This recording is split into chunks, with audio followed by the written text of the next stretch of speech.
The Christmas tree lights reflected in the window of what used to be my home.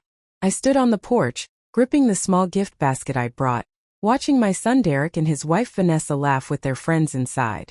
I hesitated before ringing the doorbell. This house, with its blue shutters and wraparound porch, had been my sanctuary for over 40 years. The house where I had raised Derek, where my husband Jim and I had built our life together, where we had planned to grow old. But Jim passed away 3 years ago and everything changed. Grandma Shannon. My 20-year-old granddaughter Zoe opened the door, her smile not quite reaching her eyes. "You're here." I stepped inside, immediately noticing how much had changed. My antique coffee table was gone, replaced by something modern and glass. The family photos on the wall no longer included me or Jim. "Merry Christmas," I said, handing Zoe the gift basket filled with homemade cookies and small presents. "I made your favorite gingerbread." "Oh, thanks." She set it aside without looking inside. "Mom, Grandma's here," she called toward the kitchen. Vanessa appeared, wine glass in hand. "Shannon, you made it. We weren't sure if you would." Her tone suggested she had hoped I wouldn't. "I wouldn't miss Christmas with family," I replied, removing my coat. "The house looks different." "We've been redecorating," Vanessa said with a dismissive wave. "Much more functional now." Derek emerged from the dining room, nodding in my direction. "Mom, you're late. We've already started dinner." I checked my watch. "I'm right on time. We said 6 o'clock. "Did we?" "Well, everyone was hungry." He shrugged and turned back toward the dining room. I followed him, taking in the scene before me. A long table filled with people I barely knew, Vanessa's sister and her husband, some neighbors and colleagues from Derek's firm. They were midway through the main course, wine flowing freely, crackers already pulled. No place had been set for me. "I'll grab you a chair," Derek muttered, pulling one from against the wall and wedging it awkwardly at the corner of the table, between a plant stand and the edge. "Zoe, get Grandma a plate." I sat down, painfully aware of the conversation halting as everyone glanced my way. Then they resumed talking as if I weren't there. I recognized bits of my good china, the special plates we only used for holidays, now carelessly stacked with half-eaten food. "Here." Zoe placed a plate in front of me with small portions of turkey and sides. The meat was cold, the gravy congealed. "Thank you, sweetheart." I tried to catch her eye, to find some connection, but she had already turned away, drawn back into a conversation with a young man I'd never seen before. I ate silently, watching my family, or what remained of it, interact with everyone but me. Derek and Vanessa had always been distant, especially after Jim died, but this was different. This was deliberate isolation. More wine. Derek stood to refill glasses around the table, skipping mine entirely. As dessert was served, a store-bought pie, not the homemade apple crisp that had been our tradition. I realized no one had asked how I was doing, how my small apartment felt, or if I was lonely. The apartment I had moved into when Derek suggested I temporarily let them move into my house to help with the upkeep. That was 2 years ago. The temporary arrangement had become permanent, and my weekly visits had dwindled to monthly, then to holidays only. Each time I came, more of my belongings had disappeared, replaced by Vanessa's modern taste. As the guests began moving to the living room for coffee, Zoe approached me with a plastic container in her hands. "Here, Grandma." She handed me the sealed container without meeting my eyes. "We already ate, but this is for you to take home." I stared at the container, a Christmas dinner reduced to leftovers in a plastic box. A meal at my own table that I hadn't been invited to properly share. That's when something inside me broke. Or perhaps it was something finally coming together, the realization that I had allowed this to happen by remaining silent for too long. I stood up, clutching my coat and the container of food. As I walked toward the door, I deliberately let an envelope slip from my pocket, landing on the coffee table. "Grandma, you dropped something," Zoe called out. "Oh, did I?" I turned back, meeting her eyes fully for the first time that evening. How careless of me. I stepped outside into the cold December air, leaving behind the envelope that would change everything, bearing the name of the actual legal owner of the house. My name. The heater in my small apartment struggled against the December chill as I sat alone, staring at the untouched plastic container on my kitchen table. the marmite from my own Christmas dinner, served to me like table scraps. I couldn't bring myself to eat it. Instead, I opened a photo album, one of the few possessions I'd managed to save before Derek and Vanessa had systematically erased me from my own home. There was Jim, standing proudly on the porch the day we bought the house in 1982. There I was, planting the maple tree that now towered in the front yard. And baby Derek, taking his first steps across the living room that no longer contained a single trace of our life together. I'd always been the mother who sacrificed, the wife who compromised, the grandmother who never complained, always putting others first, staying quiet to keep the peace. "You're too soft on that boy," Jim used to tell me, even before he got sick. "He needs to learn the world doesn't revolve around him." But I defended Derek, making excuses for his selfishness, his entitlement. When he married Vanessa 14 years ago, I welcomed her with open arms, even when she made it clear she considered me nothing more than an inconvenience in her perfect life. When Zoe was born, I thought things might change. I poured my heart into being the perfect grandmother, babysitting whenever asked, buying thoughtful gifts, creating special traditions just for us. For a while it worked. Until it didn't. The phone rang, interrupting my thoughts. I wasn't surprised to see Derek's number. "Mom, what the hell was that envelope?" His voice was tight with barely controlled anger. "Just some paperwork I thought you should see," I replied, my voice steadier than I expected. "Paperwork? You left the deed to the house. With your name on it." I took a deep breath. "Yes. The deed that was never legally transferred to you, despite what you told everyone." The silence on the other end of the line was deafening. "I don't understand," he finally said, but his tone suggested he understood perfectly. "I think you do, Derek. You told me I needed to move out temporarily, while you fixed up the place. You said it would be easier if I stayed with Louise until the renovations were done. My dear friend Louise had taken me in for what was supposed to be 2 weeks. Then suddenly you needed me to sign power of attorney so you could handle my affairs while I recovered from my fall. Can I come?" The request surprised me. I glanced at Martha, who was listening intently. She shrugged, leaving the decision to me. "Yes," I said finally. "I think that would be a good idea. This affects you too." "Mom won't like it." "Probably not," I agreed. "But you're 20 years old, Zoe. You can make your own decisions." After we hung up, Martha raised an eyebrow. "Are you sure about including her? It could get ugly. She deserves to know the truth. She's been fed their version of reality for too long." Martha nodded, gathering her papers. "Just remember, tomorrow isn't about revenge. It's about justice and setting boundaries." "I know," I assured her. "I don't want to destroy my relationship with my son. I just want him to see me, really see me, for the first time in years." After Martha left, I found myself drawn to the plastic container of Christmas dinner leftovers, still sitting untouched on my counter. I opened it, staring at the congealed gravy and dried-out turkey, the physical manifestation of how little they valued me. I dumped it in the trash, then opened my refrigerator and began pulling out ingredients. If tomorrow was going to be difficult, and it surely would be, I would face it on a full stomach with food I had prepared for myself with care. As I chopped vegetables for a soup, I thought about the envelope I'd left behind. Beyond the deed showing my name, it contained other revelations. Bank statements proving I was still paying the mortgage, documentation of the various loans Derek had extracted from me over the years, and a letter from my attorney outlining what would happen next. They had thought me weak, compliant, easily manipulated. An old woman too afraid of loneliness to stand up for herself. They had mistaken my silence for surrender, my patience for passivity. Tomorrow they would discover how wrong they had been. The old Shannon, the one who always gave in, who prioritized peace over justice, had served her last Christmas dinner in a plastic container. The new Shannon was ready to reclaim her place at the table. I arrived at my house because it was still my house, 10 minutes early for our meeting. Martha had advised me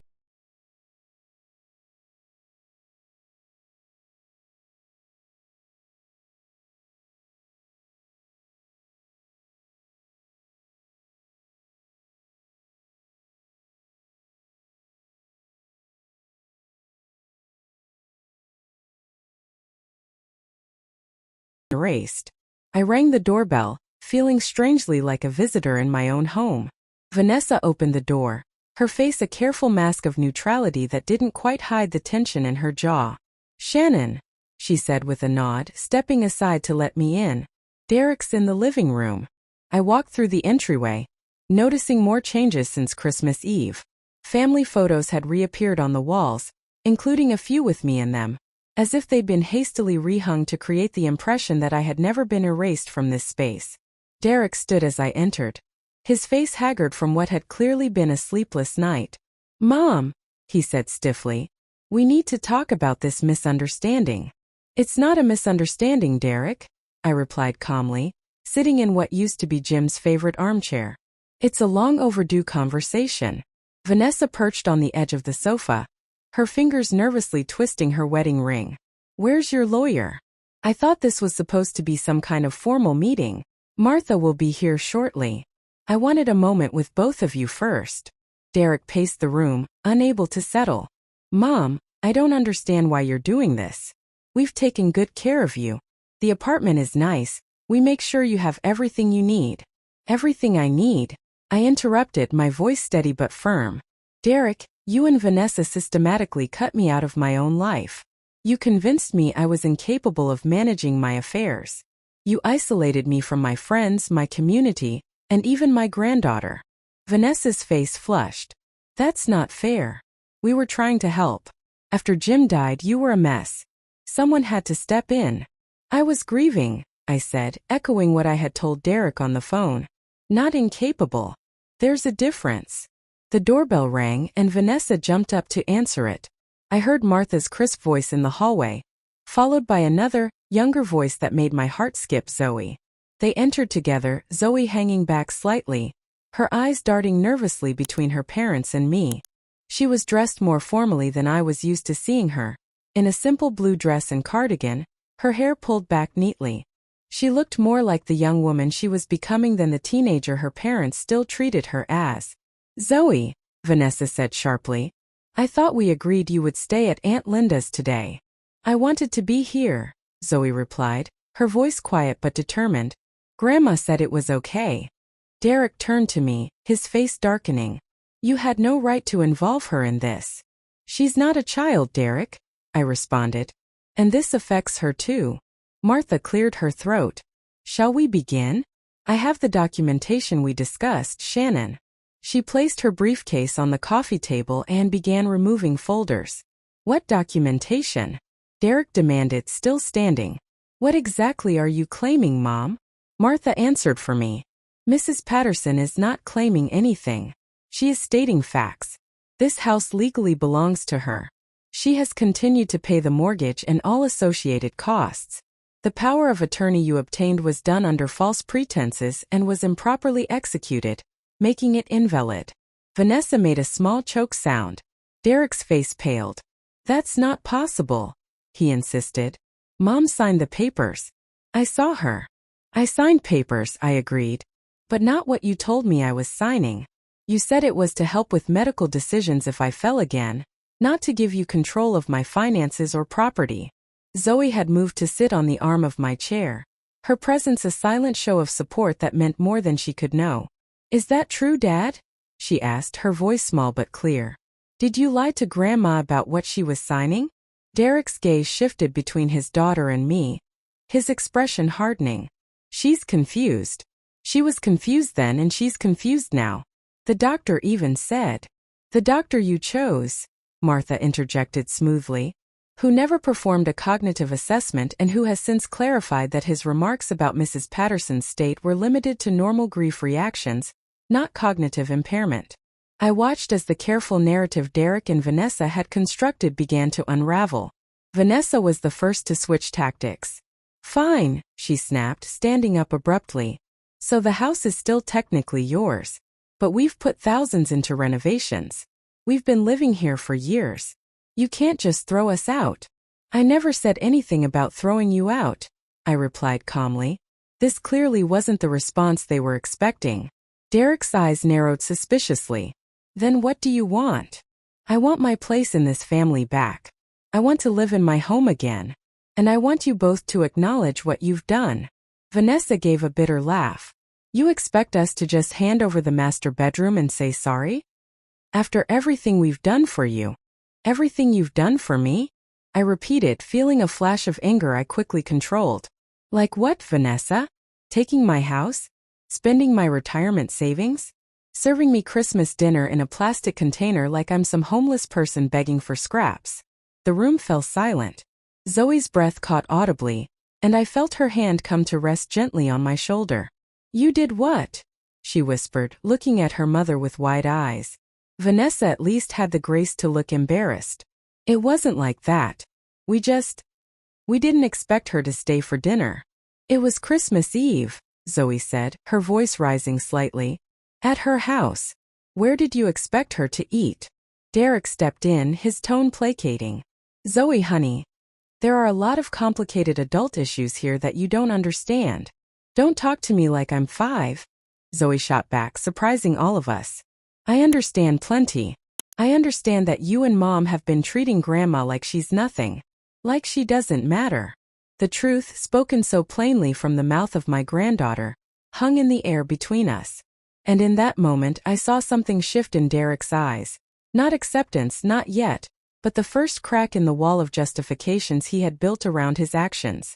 Martha seized the opening. We have a proposal that could work for everyone. If you're willing to listen. The tense silence that followed Martha's words was broken by the sound of the basement door opening. We all turned to see Mrs. Abernathy, my neighbor of 30 years, emerging with an armful of old photo albums. Found them, she announced triumphantly, then stopped short at the sight of all of us gathered in the living room. Oh, am I interrupting? Betty. I stood up, genuinely surprised. What are you doing here? Derek shifted uncomfortably. I gave her a key when she offered to water the plants while we were in Aspen last month. Mrs. Abernathy fixed him with a stern look. And I've been using it ever since to search for these, she said, holding up the albums. Since you told me they'd been lost in the move. She made air quotes with her fingers, nearly dropping an album in the process. Those are my photo albums, I said, recognizing the faded blue covers I'd carefully decorated decades ago. Yes, and they were hidden in a storage bin behind the Christmas decorations, Mrs. Abernathy said, shooting an accusatory glance at Vanessa. Along with a lot of other things that supposedly didn't make it to Shannon's apartment. Vanessa's face flushed. We were keeping them safe. There wasn't room. In a studio apartment, I know. Mrs. Abernathy cut her off. Except it's not a studio, is it? It's a cramped one-bedroom in that awful complex by the highway. Not the lovely senior living community you described to everyone. Zoe's eyes widened. Mom, you said Grandma was living at Sunridge Estates. Which doesn't even exist, Mrs. Abernathy added, placing the albums on the coffee table. I checked when Shannon stopped coming to our book club. Vanessa told us all she'd moved there voluntarily, because she wanted more social activities. Martha cleared her throat. This is illuminating, but perhaps we should return to the matter at hand. No, I said firmly, picking up one of the albums. This is exactly the matter at hand. I opened it to a random page and found photos from Zoe's 5th birthday. This is my life. My history. My family. And Derek and Vanessa have been systematically erasing it. Not just from this house, but from all of your memories. Let me see, Zoe said, taking the album from me and sitting cross-legged on the floor to flip through it. Her face softened as she looked at pictures of herself as a little girl. Baking cookies with me. Planting flowers in the garden. I remember this, she said, pointing to a photo of us building a snowman. You let me use your red scarf, even though it was your favorite. Because you said a snowman wasn't complete without a red scarf. I smiled. Your grandfather took that picture. Zoe continued turning pages, each photo triggering memories she'd been encouraged to forget. We used to do so much together, she said quietly. What happened? We grew up, Derek said stiffly. People move on. Do they? Mrs. Abernathy challenged. Or do they get pushed aside when they become inconvenient? This isn't your business, Betty, Vanessa snapped.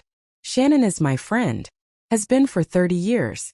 So yes, it is my business when you isolate her, lie about where she's living and hide her belongings. Mrs. Abernathy's voice was firm. And I'm not the only one who noticed. Half the neighborhood has been wondering what happened to her. Zoe had moved on to another album, this one from before she was born. Dad, is this you? She asked, pointing to a photo of a teenage Derek, arms slung around my shoulders as we stood in front of the house on the day we moved in. Derek glanced at the photo and looked away quickly. Yeah. You look happy, Zoe observed. We were, I said softly. This house was a dream come true for us. Your grandfather and I worked so hard to afford it. Derek was 16, and he helped us paint every room. Zoe looked up at her father, questions in her eyes. So this was your home too? Your childhood home? Derek didn't respond, but I could see his jaw working, emotion fighting its way past the defensive wall he'd built. There's more, Mrs. Abernathy said, pulling a thick envelope from between two albums. I found this while I was searching. She handed it to me. Inside were bank statements, insurance documents, and a handwritten letter from Jim. My hands trembled as I unfolded it. What is that? Derek asked, suddenly alert. A letter your father wrote before he died, I said, scanning the familiar handwriting. He knew he was sick long before he told any of us. He had everything planned out. What do you mean planned out? Derek's voice had lost some of its edge. I read aloud. My darling Shannon, if you're reading this, I'm gone. I'm sorry for leaving you to handle everything alone, but I know how strong you are. Stronger than you've ever given yourself credit for. I've set up the house and finances exactly as we discussed. The mortgage is nearly paid off. You'll be secure no matter what. I paused, my eyes filling with tears as I read the next part silently. Jim had known, somehow he had known, that Derek might try to take advantage. If Derek tries to convince you to change anything. I continued reading, my voice steady despite the pain. Remember our agreement. This house is your security. Your forever home. Don't let anyone take that from you, no matter how convincing they might be. Derek had gone very still. Dad, you wouldn't be able to manage on your own? No, I looked up, meeting his eyes. Your father knew you might try to take what wasn't yours. He knew because he'd seen how you operated before. The loans you never repaid. The way you expected us to bail you out whenever you overspent.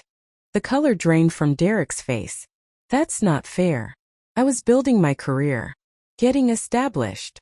While living in our basement rent-free until you were 30, I reminded him. While we co-signed for your car. While we put money aside for Zoe's education because you and Vanessa spent everything on appearances. Zoe had gone very quiet, absorbing all of this new information. Is that true? She finally asked her father. Did Grandpa and Grandma pay for my college fund? Before Derek could answer, Vanessa interjected, her voice shrill. We've done our best. We've worked hard to give you everything. No, I said quietly. You've used my money to give her things. There's a difference. Zoe closed the photo album and stood up, moving to stand beside me. I want to know what really happened after Grandpa died. All of it. No more lies. Derek and Vanessa exchanged a look. And I saw the moment when they realized their carefully constructed narrative was crumbling before their eyes. The truth was finally emerging, photograph by photograph, memory by memory. And my granddaughter, who they had tried to turn against me, was standing firmly by my side. Spring came early that year, as if nature itself was acknowledging the new beginning taking root in our family. For months had passed since that confrontational December day, and the cherry tree Jim had planted in the backyard was blooming once again, just as our family was slowly finding its way back to solid ground.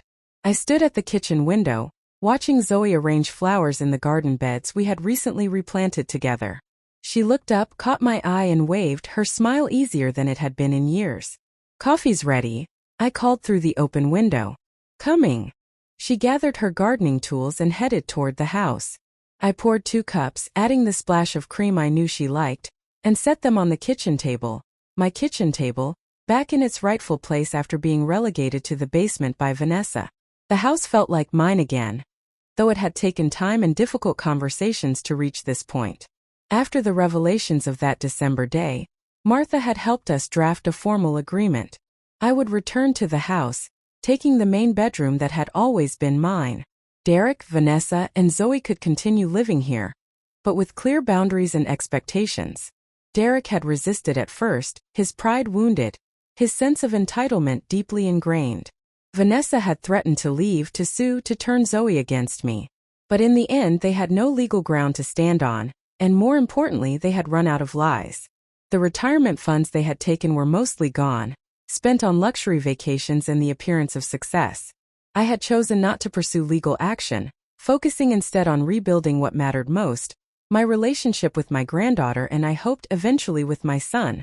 Zoe came in through the back door, kicking off her gardening shoes.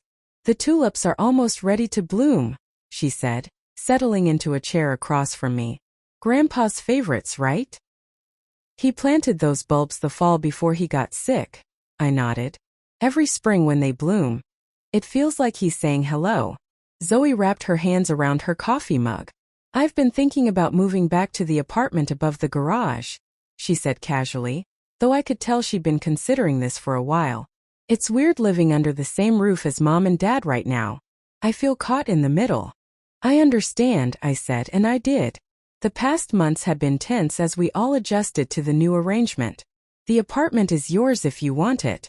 Your grandfather and I always intended it for family." Zoe had remained my strongest ally through the transition. While Derek and Vanessa had retreated into cold civility, she had actively worked to rebuild our relationship, spending evenings looking through photo albums with me, asking questions about the family history she'd been kept from. "Have you heard from your father today?" I asked. Zoe shook her head. "Not since yesterday. He said something about meeting with a financial advisor." The doorbell rang, interrupting our conversation. Zoe rose to answer it, returning moments later with Derek behind her. He looked different, humbler somehow, the polished veneer of success slightly tarnished by the reality of his circumstances. "Mom," he nodded, hovering uncertainly in the doorway. "Do you have a minute?" "Of course." I gestured to the empty chair. "Coffee, please." I poured him a cup, noticing how he glanced around the kitchen, taking in the changes I'd made. Small things, returning the space to how it had been when Jim was alive. Photos back on the refrigerator. The wooden spoons he had carved in their crock by the stove. Zoe stood. "I'll leave you two alone." "No, stay," Derek said, surprising us both. "This concerns you too." He placed a folder on the table, opening it to reveal bank statements and a check. "I've been meeting with a financial advisor," he explained, his voice strained but determined. "Working out a plan to repay what we took from you." I stared at the check, unexpected emotion tightening my throat. "It's not the full amount," he continued, not meeting my eyes. "But it's a start. I've arranged for monthly payments until everything is repaid." "Derek," I began, not sure what to say. "Please let me finish." He took a deep breath. "I've also set up a separate account for Zoe's education. Money that can only be used for that purpose, that neither Vanessa nor I can touch." Zoe's eyes widened. "Dad, you don't have to." "Yes, I do," he interrupted. "Your grandparents saved for your future, and I squandered it. That stops now." He finally looked up, meeting my gaze directly for the first time in months. "I'm sorry, Mom, for everything. For taking advantage of you after Dad died. For letting Vanessa convince me you couldn't manage on your own. For believing I was entitled to what you and Dad worked for." His voice broke slightly on the last words. "I've been a terrible son, and I don't expect you to forgive me right away or maybe ever. But I want you to know I'm trying to make things right." I reached across the table and placed my hand over his. "This is a good start," I said softly. We sat in silence for a moment, 3 generations around the kitchen table that had seen so many family meals, so many conversations, so many moments both difficult and joyful. "Where's Vanessa?" I finally asked. Derek's expression tightened. "She moved into an apartment last week. We're taking some time apart." Zoe nodded, unsurprised. She had mentioned tensions between her parents but had been careful not to take sides. "I'm sorry to hear that," I said, and meant it despite everything. No family fracture was ever something to celebrate. "It's been coming for a while," Derek admitted. "Even before all this. We wanted different things." He ran a hand through his hair, a gesture so reminiscent of Jim that my heart ached. She wanted appearances. I'm starting to want something real. The rest of the afternoon unfolded with tentative conversation, small steps toward reconciliation. Derek stayed for dinner, helping me prepare a recipe his father had loved. At one point he paused, a knife in hand, and said, "Remember how Dad used to insist on cutting the onions because he said they didn't make him cry? And we all knew it was because he didn't want us to see that they did." I finished, smiling at the memory. We ate at the dining room table, using the good china. Not because it was a special occasion marked on a calendar, but because being together as a family, truly together, was special enough. As the evening drew to a close, Zoe brought out a wrapped package. "I was going to wait until your birthday next month," she said, pushing it toward me. "But I think tonight is better." Inside was a framed collage of family photos, old ones from the albums Mrs. Abernathy had rescued, and newer ones taken over the past few months. In the center was a picture of Jim and me on our wedding day, surrounded by images of the life we had built together. "So we never forget what matters," Zoe said simply. That night, after Derek and Zoe had gone to their respective parts of the house, I sat alone in the living room, looking at the collage. So much had changed since that Christmas Eve when I'd been handed leftovers in a plastic container. A moment that had finally pushed me to stand up for myself after years of giving way. The road ahead wouldn't be easy. Trust once broken takes time to rebuild. But we had made a start. I thought of the marmita that had symbolized how little they valued me, and how that small humiliation had sparked a chain of events leading us here, to uncomfortable truths, painful reckonings, and the first fragile shoots of genuine healing. As I placed the collage on the mantel, I made a silent promise to Jim. I would never again allow myself to be made small in the name of keeping peace. I would honor what we had built together by valuing myself as much as he had valued me. And when next Christmas came, we would all sit at the table together, not as people bound merely by obligation, but as a family finding its way back to love.